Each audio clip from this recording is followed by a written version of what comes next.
మరో war breaking చూస్తున్నాం. Chardham యాత్రపై war effect పడింది. చార్ధామ్ యాత్రను కేంద్రం నిలిపేసింది. హెలికాప్టర్ సేవలను నిలిపేస్తూ కేంద్రం ఆదేశాలు జారీ చేసింది. బద్రీనాథ్, కేదార్నాథ్, గంగోత్రి, యమునోత్రిలో భారీ బందోబస్తు ఏర్పాటు చేశారు. తదుపరి ఉత్తర్వులు వచ్చే వరకు యాత్రను నిలిపివేస్తూ నిర్ణయం జరిగింది. ప్రస్తుతం భారత్ పాక్ మధ్య ఏర్పడిన ఉద్రిక్తతల నేపథ్యంలో ఇప్పటికే ఐపీఎల్ను వాయిదా వేశారు.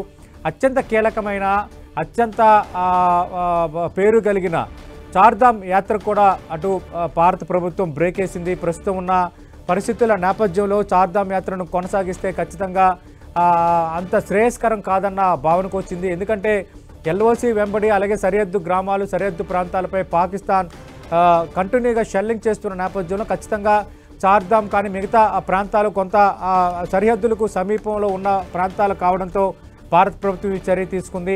అందులోనూ హెలికాప్టర్ సేవలపై కూడా పూర్తిగా నిలిపేస్తూ నిర్ణయం తీసుకుంది. దానికి సంబంధించిన బ్రేకింగ్ మనం చూస్తున్నాం. తదుపరి ఉత్తర్వులు వచ్చినంత వరకు చార్ధామ్ యాత్రను నిలిపేస్తూ కేంద్ర ప్రభుత్వం నిర్ణయం తీసుకుంది. ప్రధానంగా ఇప్పుడు అత్యంత కీలకమైన పరిణామాలు కూడా చోటు చేసుకుంటున్నాయి. అటు హర్యానాలో కానీ రాజౌరి సెక్టర్లో కానీ పాకిస్తాన్ చేసిన దాడులని పాకిస్తాన్ ప్రయోగిస్తున్న మిసైల్స్ని భారత సైన్యం విజయవంతంగా తిప్పికొడుతుంది. ప్రధానంగా మన ఎయిర్ ఫోర్స్ అలాగే మన రక్షణ కవచ వ్యవస్థ అంటే ఎయిర్ డిఫెన్స్ వ్యవస్థ చాలా సమర్థవంతంగా పాక్ దాడిని తిప్పికొడుతోంది.